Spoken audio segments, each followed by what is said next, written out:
Alors, vous vous dites tous, mais est-ce que c'est bientôt fini, etc. Eh bien non, il y a encore des conclusions qui sont en fait une restitution des principaux enseignements et idées qui ont été portées par ces deux tables rondes. Et donc je vais vous faire encore un tout petit peu patienter avant cette clôture du colloque scientifique. Et on va commencer avec François Robida qui va porter une synthèse en fait, de ce qui s'est exprimé lors de la première table ronde. Et François Robida est directeur du programme ayant trait à ce sujet chez nous. Le programme s'appelle Gestion du cycle des données géoscientifiques et environnementales. Et donc François, on va le laisser boire une petite goutte parce que, effectivement, avant de s'exprimer, c'est toujours une bonne chose. Et puis c'est parti pour une synthèse courte, mais une synthèse fructueuse sur les idées exprimées lors de la première table ronde. François. Oui, c'est un sacré challenge. Moi, j'ai le droit de boire, vous, pas encore. Je vais essayer de tirer quelques éléments de cette table ronde, la première table ronde qui a été riche à mon avis, en essayant d'illustrer suivant différents axes. L'axe des usages, l'axe des dimensions spatiales et temporelles, des éléments sur les technologies, la dimension partenariale et puis la dimension réglementaire. Alors, sur le premier axe, les usages, la prédictivité, puisque c'était effectivement le titre de cette table ronde, la prédictivité, on la retrouve partout. C'est pas un concept complètement nouveau, bien sûr, mais c'est quelque chose qui, effectivement, au-delà de l'aspect descriptif de nos sciences de la Terre, exige des réponses. Et on l'a vu dans cette deuxième table ronde sur les ressources minérales, mais on l'a vu sur les stockages de déchets radioactifs, sur le comportement de stockage de CO2, sur des ressources pétrolières, sur le comportement et la liaison entre le sous-sol de la ville et la ville, sur les ressources en eau, etc. Donc tout un tas de sujets sur lesquels on peut élaborer des scénarios, poser des questions et voir quelle peut être la réponse. Dimension spatiale et dimension de la durée. Alors il a été dit, effectivement, ça a été évoqué plusieurs fois, notamment par l'introduction d'Elisabeth Vergès sur l'aspect durabilité. Le temps long, temps géologique, est-ce que la géologie est la science du temps? Et finalement, la notion de données qui est quelque chose... La science, il n'y a pas de science sans données, et la nouvelle science, à partir des données et à partir des nouveaux outils pour exploiter les données, c'est certainement quelque chose d'important. Ça suppose qu'on soit capable de tamponner la donnée à partir de la connaissance scientifique qui a permis de l'élaborer, du contexte scientifique qui a permis de la produire. Et si on veut des choses sur la durée, il va falloir être capable aussi d'associer et de formaliser ce degré de connaissance en l'associant à la donnée. C'est quelque chose certainement d'important et où il y a des travaux et des évolutions scientifiques, techniques à pousser. C'est aussi pouvoir réexploiter des données et des gisements de données anciens. On n'a pas parlé de tous les rapports de littérature grise, etc. On a des gisements de données sur les ressources minérales en Afrique, sur tout un tas de choses qui, pour l'instant, sont dans des documents papier, numérisés, mais savoir les réexploiter avec la possibilité de les utiliser dans un contexte d'intelligence artificielle ou de big data est certainement quelque chose d'important aussi sur la réexploitation dans la durée de nos mémoires et de nos connaissances scientifiques. Et puis c'est aussi garder la mémoire des travaux d'exploitation pétrolière, on en a parlé, des anciennes mines et des impacts qu'il peut y avoir, des carrières qui sont sous les villes, etc. Et ça, c'est une nécessité de mieux garantir cette conservation de la connaissance sur le long temps. Dimension spatiale, dimension temporelle, la dimension de la ville a été évoquée. Et aujourd'hui, il est frappant de voir que les smart cities ou les concepts de villes durables ou soutenables, pour utiliser ce terme un peu difficile, se font en ignorant totalement le sous-sol. Et donc on essaie de comprendre le métabolisme d'une ville, mais en ignorant ce qu'il y a en dessous. Sans doute parce que ça a été dit, parce que c'est pas simple, c'est pas visible, c'est plus complexe à appréhender. Et du coup, on fait l'impasse complète. Et donc, on peut questionner les résultats que l'on obtient des modélisations de ces métabolismes urbains. Ça veut dire aussi qu'il va falloir qu'on arrive à mieux intégrer l'ensemble de nos connaissances de façon un peu holistique avec cette connaissance urbaine. Il y a des des aspects très techniques, de voir comment le monde du BIM, ça a été évoqué pour décrire tout ce qui est construit. C'est des approches radicalement différentes. Quand on construit une pièce ou un bâtiment ou une construction, c'est pas pareil que d'essayer de comprendre le sous-sol. Les démarches sont différentes et donc les langages sont différents. Il faut les associer. Il y a un projet qui n'a pas été mentionné, mais qui s'appelle Mine, qui vise à faire ça, à associer ces démarches pour pouvoir plugger et pour pouvoir véritablement brancher l'ensemble de ces connaissances dans des systèmes, dans des jumeaux numériques qu'on va pouvoir faire fonctionner. L'aspect des technologies, on n'a pas été, c'était pas le cœur du sujet, il a quand même été abordé, et nos outils traditionnels, entre guillemets, de modélisation prédictive, avec les difficultés de couplage qu'il y a, mais de plus en plus, et les moyens numériques et la puissance de calcul permet d'aller plus loin. Le concept de jumeaux numériques, qui, Bernard Tardieu nous l'a rappelé, ça n'est pas quelque chose de révolutionnaire, de complètement nouveau. Et effectivement, ce qui a été décrit sur les barrages et les mines, de systèmes qui sont capables de faire ce qu'on appellerait aujourd'hui du deep learning, de l'apprentissage avec on appelle ça aujourd'hui des techniques d'intelligence artificielle, étaient déjà des choses qui étaient présentes dans l'outillage, mais c'est aussi une approche qui permet de mieux comprendre et de faire apparaître des phénomènes que l'on ne voit pas, qui ne sont pas visibles et modélisables au premier abord.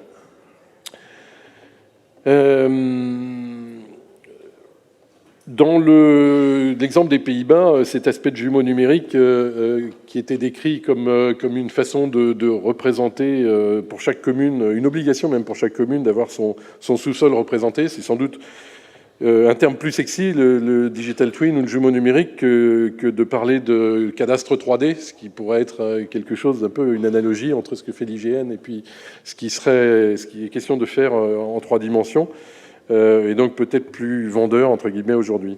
L'aspect technologique des moyens de calcul, le HPC, ça a été évoqué effectivement, et les pétroliers notamment, avec leur capacité de mobiliser des ressources pour se payer ce genre d'équipement. Mais je crois que là, on est dans une évolution où même les pétroliers considèrent que l'accès maintenant à ce type de ressources pourra se faire par le cloud, par des moyens mutualisés. Et donc, la question sera plutôt de savoir comment on donne accès à des scientifiques, de quelque nature, d'où ils viennent, à ce type de ressources. Ça n'est plus véritablement quelque chose qui devrait être bloquant. Ce qu'il faut arriver à organiser, c'est la mise à disposition de tout ça. La dimension partenariale est parue importante. Partenariat alors entre la recherche fondamentale appliquée et l'application. Là aussi, l'exemple du monde géotechnique et la nécessité d'avoir une recherche qui adresse des vrais questionnements scientifiques et techniques pour répondre aux problèmes du barrage de Malpasset ou des choses comme ça. Et je pense il est clair que les services géologiques, le BRGM en particulier, est en position finalement de passeur entre de la recherche plus fondamentale et puis des usages plus industriels ou plus pour les décideurs publics. Donc ça, c'est une dimension également importante. Ce qui a été évoqué, c'est les partenariats à l'échelle, au-delà de l'échelle nationale, les partenariats à l'échelle européenne. Ça a été dit plusieurs fois avec certains scepticismes pour certains types de partenariats sur la mine, par exemple. Mais dans ce qui concerne les infrastructures de recherche, EPOS a été évoqué, c'est véritablement le candidat infrastructure, enfin c'est plus que le candidat, c'est l'infrastructure qui se bâtit pour être le recueil des données sur les sciences de la Terre à l'échelle européenne, entre l'ensemble des acteurs. Et là, le BRGM, il prend un rôle très actif. Les dimensions réglementaires. Alors, les 2 Napoléons sont passés, on a vu qu'ils ont eu un impact fort. Notre BSS, finalement, est le fruit de décisions de l'époque de Napoléon. On a vu avec l'exemple hollandais qu'une réglementation forte permet effectivement de fédérer et de mieux structurer les choses et in fine, d'avoir un meilleur usage de l'argent public en étant capable de réutiliser des données qui ont déjà été produites, mais qui, dans notre système, sont en général complètement oubliées, ignorées. Et si Napoléon était là, probablement il aurait inventé le e-gouvernement. Et donc, voilà, c'est une façon aussi de replacer nos problématiques et notre capacité à fournir de la connaissance pour la décision publique et pour le bien public. Le rôle dans les plateformes des gros acteurs a été évoqué, par exemple, dans le monde pétrolier avec la référence à Google. Et là, on peut se poser la question effectivement de la place des GAFAM sur le genre de données que l'on a à gérer. Aujourd'hui, effectivement, ils ne sont pas très visibles, mais pour en avoir discuté avec certains d'entre eux, ils sont tout à fait demandeurs, une fois que les données seront plus facilement accessibles, pour mettre la main d'une certaine façon là-dessus. Avec la question, est-ce que c'est un bien public qui doit être partagé et qui peut être contrôlé par les GAFAM? Ça, c'est une autre question. Pour terminer, pourquoi et comment, in fine, mettre en œuvre nos outils, nos données, nos savoirs? Savoir s'adapter à la demande et à l'évolution de la demande, ça c'est peut-être une évidence, mais pas forcément si facile au jour le jour. Le rappel que tout ce qu'on peut sortir de nos outils, de nos méthodes, le savoir, le bon sens du géologue, pas de chez soi, est quelque chose qu'il ne faut pas oublier. Dans la même dimension, sur l'intelligence artificielle, on est engagé sur des recherches sur l'explicabilité. On ne peut pas simplement prendre le résultat d'une intelligence artificielle, mais dans nos domaines, on a besoin de comprendre comment l'algorithme est arrivé à nous proposer une solution. Et enfin, prédictivité, c'est une chose, mais John Luden nous a parlé de l'aspect curatif, au-delà du prédictif, le curatif, donc avec le couplage sur le climat et des choses beaucoup plus globales. Voilà. Merci François pour cette synthèse. Et sur la seconde table ronde, Patrick Dugue, également en charge d'un programme en rapport avec justement les ressources minérales et l'économie circulaire, va faire donc le bilan de la table ronde qui s'est déroulée il y a quelques minutes. Donc bonjour, bonsoir, je crois. Donc voilà, effectivement, on nous a confié un espèce de challenge un peu compliqué, c'est-à-dire de rattraper 45 minutes en 5 minutes pour résumer 2 heures de conférence. Donc on va essayer. On nous a aussi demandé de faire vite parce que visiblement tout le monde a envie de se retrouver autour d'un pot. Je ne compte plus les textos de mes collègues. Donc je vais prendre un malin plaisir à faire durer.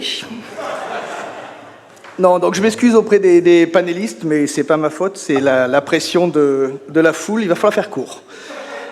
Donc voilà, bon, la dépendance aux ressources minérales, c'est une dépendance d'abord aux objets qui en contiennent, c'est très important, et aux chaînes de valeur. La notion de chaîne de valeur a été extrêmement abordée, mais c'est extrêmement important de le souligner. Donc certaines sont extrêmement complexes et porteuses d'incertitudes, qui arrivent dès l'approvisionnement, notamment avec la problématique des sous-produits qui a été très bien décrit par Monsieur Pollack, et qui est effectivement extrêmement importante dans ce domaine. Alors, aujourd'hui, et ça ne surprendra personne, la transition écologique et numérique sera très consommatrice en métaux. Et donc la question des métaux stratégiques et critiques, elle doit s'appréhender donc sur l'ensemble du cycle de vie. Et elle doit intégrer ressources primaires, secondaires et celles issues du recyclage. Donc voilà, donc il faut travailler sur la chaîne de valeur des objets. Et il faut bien évidemment, en fait, insister sur le fait que la perception vis-à-vis des métaux et de leur criticité, elle sera fortement impactée par le rôle tenu par les différents acteurs et leur positionnement dans le cycle de vie. Et je crois que c'est ce qui a été très bien décrit par Pierre et Madame de Margerie. Effectivement, selon le positionnement et selon l'acteur et selon son positionnement dans le cycle de vie, bien évidemment, la perception sera différente. Alors ces acteurs, c'est lesquels? C'est les pouvoirs publics, bien sûr. C'est les industriels, c'est les scientifiques, et je crois qu'on a insisté sur un nouvel acteur, en tout cas pour la plupart d'entre nous, c'est le citoyen. La question d'acceptabilité sociale est une question clé pour les questions d'approvisionnement, qu'elles soient primaires ou secondaires. C'est un point commun entre ces deux approches. Donc plusieurs formes d'approvisionnement et des contraintes associées. La source principale, c'est et ça restera l'activité minière et métallurgique.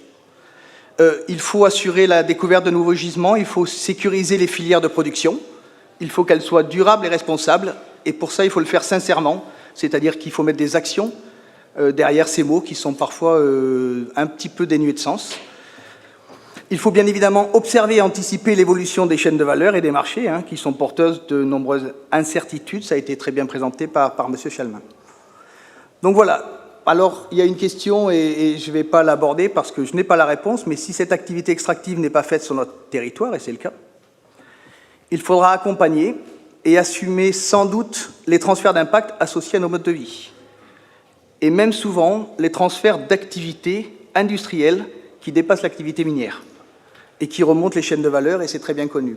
Pas d'activité minière, alors je ne vais pas rentrer dans le débat de la mine et de savoir si c'est une activité qui amène le bonheur ou pas. Je laisserai chacun se positionner là-dessus.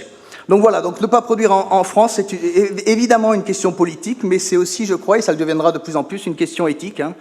J'ai beaucoup apprécié l'intervention de M. Mandil, et je reste, comme lui, très positif sur l'avenir, notamment par rapport à l'activité minière. Voilà, donc il existe évidemment des sources secondaires, dont le traitement n'a souvent pas vocation à assurer un approvisionnement en métaux, mais d'abord d'assurer la protection de l'environnement, il ne faut pas l'oublier.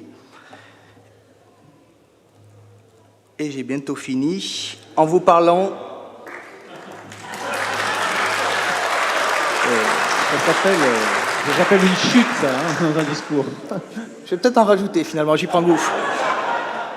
Donc les sources secondaires, bon, mais évidemment, c'est la valorisation des déchets miniers, métallurgiques et industriels sur lesquels le BRGM est très impliqué. C'est un potentiel à caractériser, éventuellement à exploiter. C'est un besoin d'innovation et de réglementation adaptée. Ensuite, il y a le recyclage. Alors, je ne vais pas revenir là-dessus. Il y a aussi beaucoup de besoins et beaucoup de limites associées au recyclage. Le recyclage est une activité industrielle comme les autres. Elle a ses impacts et il faut l'intégrer dans l'analyse que l'on va faire en comparaison notamment avec la mine. Voilà, donc finalement, comment sécuriser les approvisionnements pour assurer un stock de métaux matériaux stratégiques en Europe? Je crois que c'était une des questions principales.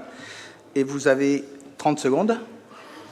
Donc, je crois que c'est assez simple en fait. Il suffit d'appliquer les recommandations des différents rapports, excellents rapports qui ont été publiés ces dernières années.